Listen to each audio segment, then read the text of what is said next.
Hi everybody, welcome to this webinar. So whether you're here live or whether you're watching the recording, I really hope that you get something from this to help you to improve your health and well-being starting today. Because as we know with many personal spiritual development work, if we don't start it in this moment, we don't start it right now today, it's very unlikely it will start tomorrow or the day after or next week. So it's about taking the opportunity right now to improve one's health and well-being, so then we can maintain that as well with particular exercises and things that I will share with you in this webinar. So introduction for those that do not know me, my name is Adrian Hanks. So I've been in the health and well-being space for over 30 years, particularly probably about the last 22 years more seriously, where I've really taken a good look at my health and really getting that image and that picture of how I want to be right now and how I want to be in the future. Because what I love to share is that the more we do now, the more preparation we do now, the more maintenance we do now, hopefully the healthier we'll be in our older age. For some of us, I'm 62, so through my 60s, my 70s, my 80s, my 90s, and hopefully in some of my hundreds, I will be in the best shape I can be because I've taken responsibility today to do something about that physically, emotionally, mentally, spiritually, and many other life aspects. And if you want to get an understanding of the life aspects that I work with 10 life aspects. You can go to my website, adrianhanks.com, and go to the shop and you can download a free journal that you can work with. And what I suggest is you do the journaling in the evenings so you can get a good reflection on what you've been doing through the day. So I've got 10 life aspects there. The first four, the physical, the emotional, mental, the spiritual. And you simply write a few notes down about how you were during the day to give yourself some self-evaluation. So this is where I want to begin, this thing called self-evaluation. It's about looking in the mirror. You can do that physically, get a mirror and have a really good look, which I really encourage you to do. And then you can ask yourself, am I really happy with who I see in the mirror? You can also use this metaphorically as well as in reality. And you can say, am I really, truly happy with the way I look, the way I feel, the way I act, the way I am every day, physically, emotionally, mentally, spiritually? And then really get serious with yourself. Really get serious with yourself. Where am I stuck? Which areas in my life do I need to attend to? I have some sticking points in my life. I have some blockages in my life. I have some blind spots in my life. And I'm constantly trying to evaluate what I can do to improve my life. And it's constant. Every day I wake up, I do my gratitude, I do my meditations, wherever I can. Some days I just do not do them, and that's absolutely okay because I like to work in this principle that I call the 80-10 principle, where 80% of the time one is doing something and 20% is learning and trying. So the 80-20 principle. And once you get into the 80-20 principle, which is quite a high standard of living as a human being, then one can incrementally move to the 81, 82, 83, 84, 85. And this may take months or even years to accomplish because personal development, spiritual development work is not an easy task. It takes courage, takes commitment, takes time, takes energy, sometimes takes money if you want to do particular courses and different things as well. So this is not really for the faint-hearted. This is for people who are really serious about looking and improving their health and well-being. So a good question to ask oneself is this question: where am I right now?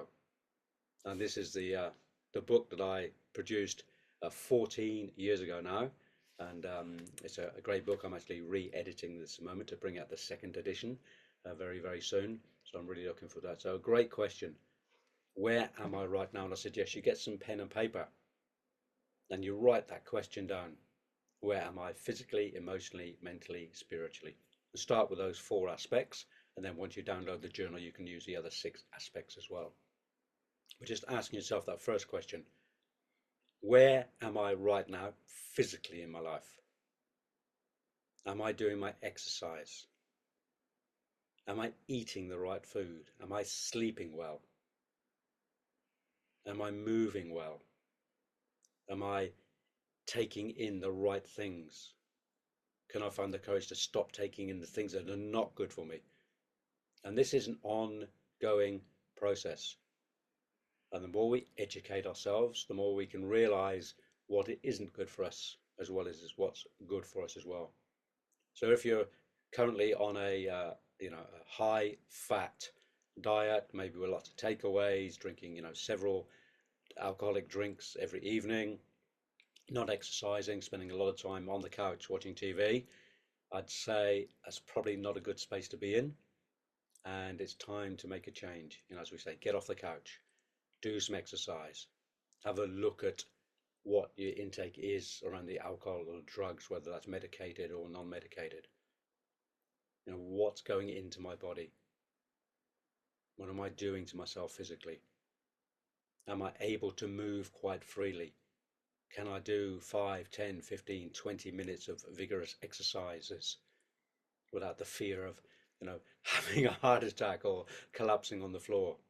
Because sadly, that's a state of many, many, many people. The clients I talk to, the clients I work with, oftentimes have anxiety from their physicalness of how they are physically.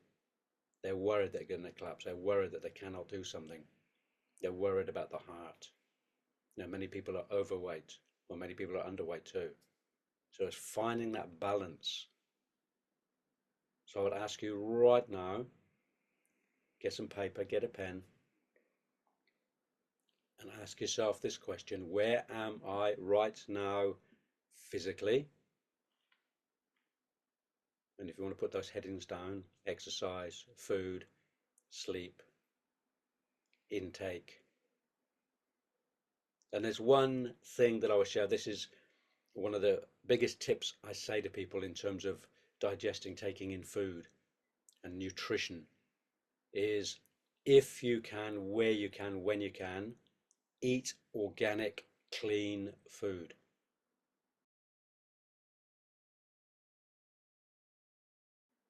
Eat organic, clean food. The reason being is, if you're eating food with herbicides, pesticides, insecticides, and other toxins, that's going into your body. That's going into your body. It's doing damage to your body. And over a matter of years and years and years of that intake, it can do some serious damage. Serious damage. And the analogy I love to use, and many of you probably drive a car. If there was a cheaper version of petrol that came out on the market, but there was a warning on there. I know the foods often don't have warnings, but in this case, if the petrol had a warning that this may do damage to your engine, which will be very costly, you probably think twice about putting that fuel in your car, and you probably would stay with the alternative of spending a bit more money on petrol, because petrol is very expensive wherever you are in the world. But we still choose to put that expensive petrol in the car, because if there was a cheaper version that with the warning of this may damage your engine and cost you 1,000, it would be quite a risk. And yet, for a huge proportion of the population, the food that has pesticides, herbicides, insecticides, and other poisons in it is taken in daily. Taken in daily. Sometimes that's because there isn't choice. It's hard to get it in some circumstances. But here, particularly in the Western world, it's not difficult to get organic food. There's tons and tons of shops. There are veggie markets, there are local markets, farmers markets. And most supermarkets now have a good range of organic food. So that's my number one tip on being healthy, is eat organic food. Now people say to me, Adrian, I'm not sure if I can afford it. I'm not sure if I can afford it. Well, I'd say you can't afford not to do it, because long term, that build up of toxins in the body, that build up of poisons in the body is going to have some effect, and that could be really costly. So for me, it's just a no-brainer. It's actually not a choice for me. It's like I'm going to eat organic. I've been now for over 25 years. Occasionally, obviously, I still have my chips from the chip shop, and I still have a package of crisps, and I have non-organic. But as long as I'm in that 80-20 principle for me, I try to work in that 90-10 principle. I think it's okay occasionally to let oneself loose a little bit. Not too much, but just occasionally. And if one does it too frequently, you can sort of feel the effect and go, why have I done that again? Why have I eaten that extra large bar of chocolate? Why have I eaten that extra meal that is actually not good for me? Because once one is on the journey of eating really good, nutritious, organic food, it's actually really hard to go back to something that hasn't got the taste, hasn't got the nutrition, because you feel it in your body. You don't quite feel that zest, that energy that comes from a good, clean, organic food with all the nutrients. So that's the food aspect, really important. The other one is supplements. It's a really, really important to talk about supplements and what one takes in one's body. Um, I personally don't take too many supplements. Occasionally, I'll have a bit of vitamin C, or if I'm a bit low, I'll take something. I'll take some herbs. I'll have a really good store of herbs here at home. I'll have herb tea. Like if I'm feeling a bit low in my energy, I'll have nettle tea for the iron. Occasionally, I'll go into the herb shop and get some herb as well, or I'll go into nature and pick my own. So I don't really buy tablet form supplements as such. Occasionally I will have them, but over the last 20 plus years, I've probably had, maybe 20, 30, 40 times, maybe once or twice a year at max is when I take something. But what I have come across um, is something that I've been using now for 2 years in terms of it's in a sense it's a supplement, but really it's my own body producing my own energy. And I'm not going to share too much on this, but if you want to know more, just jump on my website and look at LifeWave. But there's this thing called LifeWave company, and they have these little energy frequency patches that one wears on the back of the neck or on the body. And they are absolutely probably the most incredible supplement health um, product that I've come across in 30 years of working in the health industry, and I've been on them for 2 years now, and energetically they're brilliant. But I'm not going to say too much more about that, but if you want to know more, do contact me and we can have a chat about it. So supplements, what are you taking supplement wise? And I know a lot of people, particularly people I've worked with over the last few years, I've got them to list everything they take, in terms of their medication, their supplements, their herbs, or their allopathic or non-allopathic medicine, and we have a really good look at it and say, why are you taking them? Is the first question. Who's diagnosed you to take that? Is it just, Dr. Google? Are you taking a guess, or is it real? And I think that's a really important question. Really having a look at what you're taking. Do you really need it? Do you really require it? And then secondly, how much are you taking? It's often on a bottle, it say take, 3 tablets 3 times a day. Now, how do you know that that's the right amount for your body? How do you know? Have you tested that? Is it just guesswork? Because sometimes we can take too much in terms of supplements and medication, and sometimes not enough, and it's about finding the balance.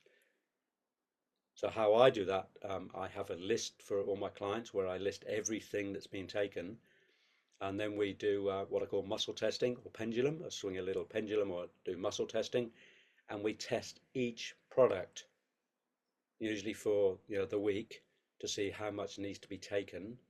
And oftentimes people are really surprised that half the medications they have they don't need, and then some others that they haven't been taking enough. They take maybe double or triple for a little while until they stabilize. So it's really important to know how much to put into one's body if you need it at all.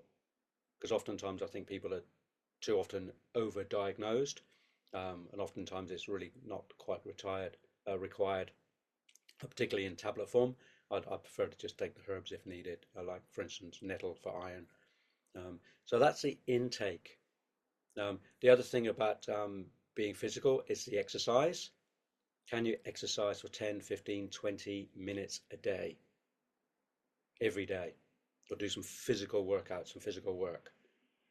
I spend a lot of time cutting and chopping firewood, and particularly here in the UK where it's cold at the moment, and that keeps me pretty fit. I also do my morning exercises. I'm also a runner, although to be honest, over the last year or so, I haven't been running as much as I was previously. I was doing a lot of running almost daily, and I've cut back a bit on that, and just starting up again with my running exercise. But I do my exercise in the morning. I do keep fit. I'm quite a good lean, solid 76 kilos, which is about my body weight for my size and my weight, and it feels really good. Sometimes people say to me, Adrian, you're looking a bit thin. And I go, well, I'm actually feeling good. I look good in the mirror for myself. I've got a really good 5.5 pack. I haven't got quite a 6 pack. Um, but I feel good about me. And I think this is the important part. This is the important part. How do you look and feel about oneself? It's a really important question.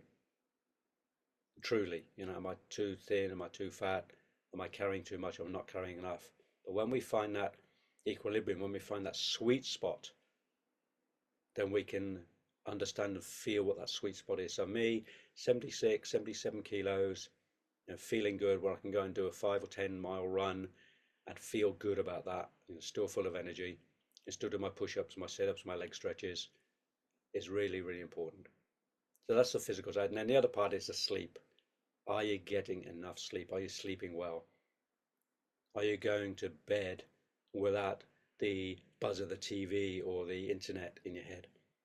Because my suggestion is 2 hours before you go to bed, turn all media off and then do some relaxation, read a book, do some meditation, and prepare yourself for sleep.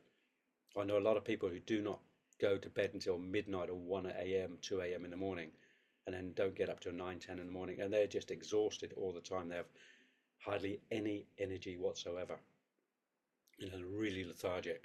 You can see it in their slumber, in the way they walk, in the way they talk, in the way they act, in their lack of will. Because we need sleep for energy, and that has a big impact on one's will. And if you're going to do health and well-being work, you certainly need some energy and some will to do that. So if you're going to bed really, really late and you're tired, it's going to be really hard to do your health and well-being practice every single day. So I'm just going to have a drink because it's really important to stay hydrated. So that's the physical aspect, and there's lots and lots more I could share. This is just a brief overview of how to improve your health and well-being. So it's about making a start today. So go to your cupboard, have a look what you can get rid of, slowly get rid of it. Once it's done, don't buy that again. Replace it with something clean and organic. That's a really good thing to do. Go to the supermarket with a supermarket trolley or basket and put things in there that are only healthy, only say organic where possible. Really, really important. So then I want to talk about the emotional side of things, because the emotional side and the mental side and the spiritual side are also big aspects of health and well-being. My analogy of this is, if you're driving a car and you have a flat tire, it affects the driving on all four wheels. You can't really go anywhere. And that could be the physical tire, the emotional tire, the mental tire, or the spiritual tire. Whichever one is a bit flat, the one that has a puncture, the one that isn't operating properly, is going to affect everything. So it's about holistic work, holistic health and well-being. So the emotional side is huge. It has a huge impact on us psychologically and also physically. So a lot of physical ailments come back to how we are emotionally, how we are mentally, and sometimes how we are spiritually. And then we look at what's behind it, what's going on emotionally, what's going on mentally for you. So having a good mentor, a good psychotherapist, a good counselor on board is a really good thing to do. And I'm really quite surprised how many people don't have a coach or a mentor or a psychotherapist or counselor in their lives that they see. I wouldn't say it needs to be every week, but I'd say, having a check-in once or twice a year is actually a really good thing to do to see how your mind is going, because we've all got stuff. Every single person has stuff emotionally and mentally that they're dealing with going on in the background. Here we are on the facade of life, on the stage of life, and we put on the front, we put on the masks, but behind that, in the mind and emotions, in the soul, there's often lots going on that people are dealing with. And if we don't have an outlet for that, and I suggest that with a professional, it's great to talk to friends and family and maybe the hairdresser, but I think a professional who understands how to deal with that and give tips and resources is a really good thing to put into one's life. I certainly have my team, and they do get called upon, not frequently, it's not every week, but regularly enough to keep me on track within my emotions. And I'm lucky to be in a relationship where I can also share some of that emotional baggage that I carry as well, and my mental baggage, just to offload, which is really, really lovely to have a safe space to do that. But having a professional to do that, to unload emotions, is a great place. So question is, where am I right now emotionally? What's going on for me? What's upsetting me? What am I worried about? What am I concerned about? Where's my anxiety sitting? What level of anxiety am I at today? Because one of the biggest features right now, particularly in the Western world, is anxiety. Medication for anxiety is one of the top medications. People who go to their GPs, go to their doctors for worries and concerns, anxiety is one of the top things people go for. They're worried, they have anxiety, they're scared, they have fear. And then, of course, what happens? Medication. But medication really doesn't deal with it. It just numbs it. It just pushes it down and holds it down so that people lose that sense of that anxiety. But it doesn't go away. It stays, and it has to go somewhere. And oftentimes it goes into the body. The expression we use is the issue goes into the tissue. So if we're not dealing with it, it's got to go somewhere, and it'll go into some cell of the body. And then we know what happens to cells. They grow, and they grow, and sometimes they grow in a healthy state and sometimes not. And when it's not, that's when issues arise, sometimes very serious issues. I know a lot of people right now in my circle, my inner circle, my outer circles, who are not well, And I know from hearing what they're sharing that they're not dealing with it well enough. They're not dealing with it enough. Please don't give me advice. I hear that a lot. I see that a lot, particularly on social media. I'm not well, I'm not well, I'm not well, I'm not well, I'm not well. Well, are you doing every single thing possible to make yourself well? And that includes the physical, the emotional, the mental, and the spiritual for me. And then we can address things holistically.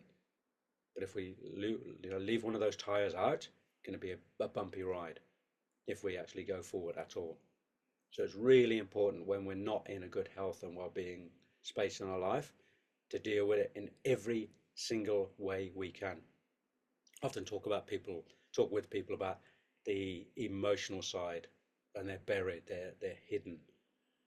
And it's not surprising to me that they have some physical ailment, some physical thing going on, because they're not dealing with the emotion or the mental aspect as well. So the big question for you is, where are you right now emotionally, and where are you right now mentally? And a great way to deal with the mental side of things is to keep the mind sharp. Keep the mind sharp. And I would suggest do some form of study, whatever that is for you, and be creative. Because that's a great way to deal with the mind. It's a great way to deal with keeping the mind clear, keeping it sharp, keeping your memory intact. And I'm sure anybody over the age of 50 has those little memory moments where you just can't remember. But if you want to keep it sharp, so we don't go into that old age of losing one's mind, getting dementia, which is getting more common and more common. And that has a lot to do with the food we eat, the emotions we're in, and the mental state we're in. So we can prevent that by doing the work. And that's the choice. That is a choice. If you're watching this now, if you're listening to me now, and then project yourself into 10 or 20 or 30 years into the future, there's two roadways.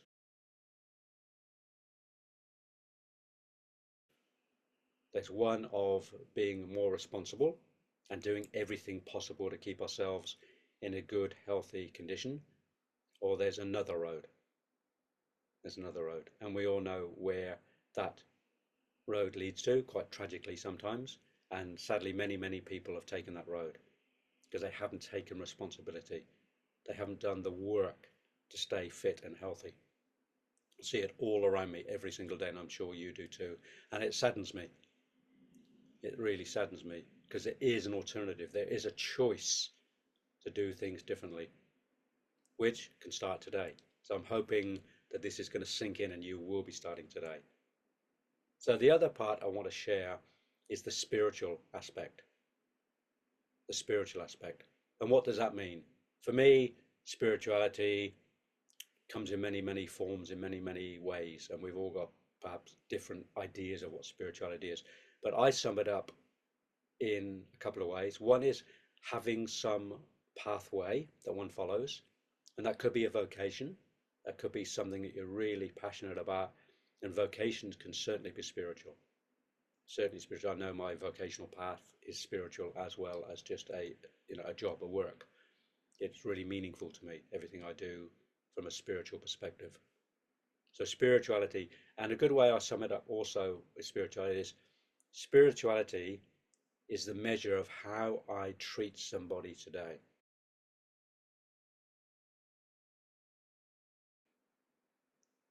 How I treat somebody today is a measure of how I am spiritually in my own life. If I'm not projecting, I'm not judging, I'm not putting somebody in a box, but I'm seeing them and trying to understand them in an open way, sometimes with boundaries, they're needed. That's a measure for me of how I am in my own spiritual life. So we have to define what it means to be, what spirituality means. To have an understanding of your spiritual path, of your vocational path. And I think that's a huge, big component of staying well. Now, I've spent a lot of time in Africa and sat and spoken with many of the medicine people, the sangomas. And oftentimes, if people come to them with an ailment, they say, are you following your spiritual path? Are you following your vocation? Are you on track? And if the answer is no, then it's, can you understand then why you're not well? Because the two for me go hand in hand. Because when we're living our purpose, when we're in our purposeful state, there's an energy flow that comes through us that's really powerful, and it can help the immune system to keep diseases and illnesses away, because we're in what I call my I presence. In my I presence. So we have the physical body, then we have the, if you like, the emotional body and the soul body, but then we have this thing called the I presence, or the sense of self, or the higher self. And when we work with that, when we imbue that, when we bring that into our life, there's a real sense of energy around there. Real sense of energy. And you probably meet people and they really high in the energy. They look well, they feel well, they speak well, they're confident. They're on some sort of path, and one can feel it, one can see it. And they can be inspiring people to be around. And you can be that inspiring person too.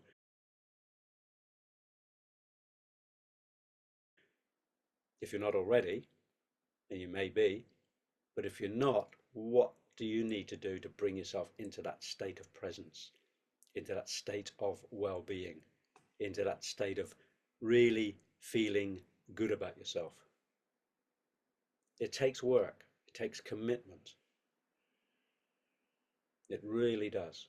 So I'm hoping, if you're listening to this, if you're sitting there, standing there, even if you're driving and listening to this, I hope it will have some impact for you. Because in a few years' time, when you look back, you can look back and say, wow, I'm really thankful that I started this. I'm really thankful that I took this on board. Or you look back and go, oh, perhaps I should have done that. Perhaps I would have been in a better state if I'd have taken care of myself physically, emotionally, mentally, spiritually. And I remember that guy, Adrian, he spoke about this and I didn't take it on board. And now look, I'm struggling a little bit.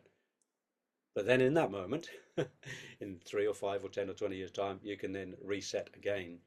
But it's probably going to be a bit harder because the body would have deteriorated a little bit. The mind may have deteriorated. The emotions may have deteriorated. You may not have been on that spiritual path. This is why I say, please, today is the day. Today is the day. Download the journal.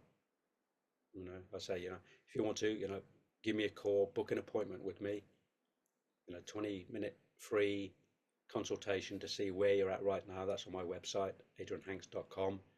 You just push the button, book it in, and let's have a conversation. And let's get things moving for you.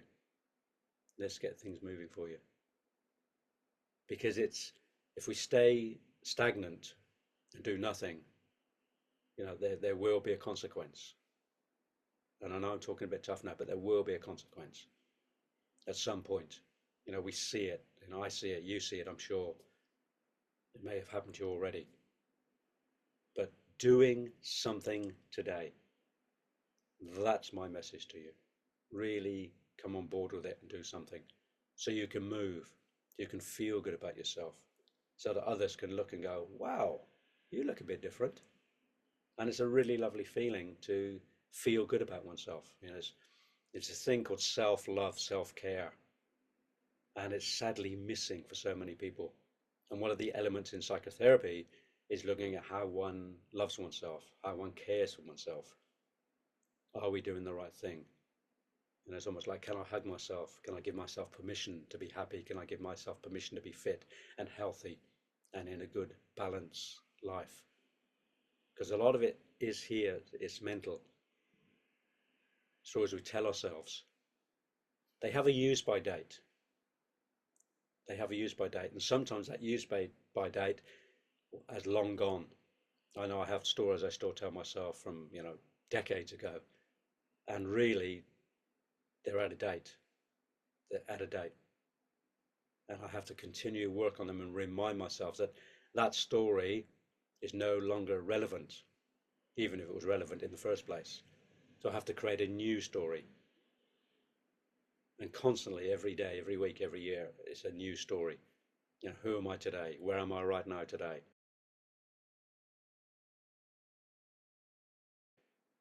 Can I get rid of those old stories? Because a 62-year-old Adrian is not the 40-year-old Adrian or the 25-year-old Adrian. I'm sure there's aspects of that in me still, but it's not who I am. I don't have to act and be as a 25-year-old or even a 40-year-old, because now I'm supposedly my sort of more wisdom years of 62. And this is about wisdom. This is about self-wisdom. This is about self-care, self-love. And those stories, yes, those stories keep us stuck. They keep us blocked. So this is why I do suggest, to see a counsellor, see a psychotherapist, see a coach, and get rid of those stories. And ask yourself, what are my current stories? What program am I still running? Can I rewrite my program? And it's a really important part of the whole journey. So there's a few little snippets in there, for you. What I suggest is, have a listen again. You can, if you listen to it, you can put it on 1.5 speed if you need to speed it up a little bit, and get a pen and paper and write down some of those things. Do the self-evaluation. Download the journal. Book in for a session with me. Let's have a conversation. And do it today. So improve your health and well-being. So I hope you've gotten something from this. I hope there's been 1 or 2 gems for you that you can extract and take into your life. And I really look forward to chatting with you and perhaps working with you in the very near future. So take care, and remember, it all starts today. See ya.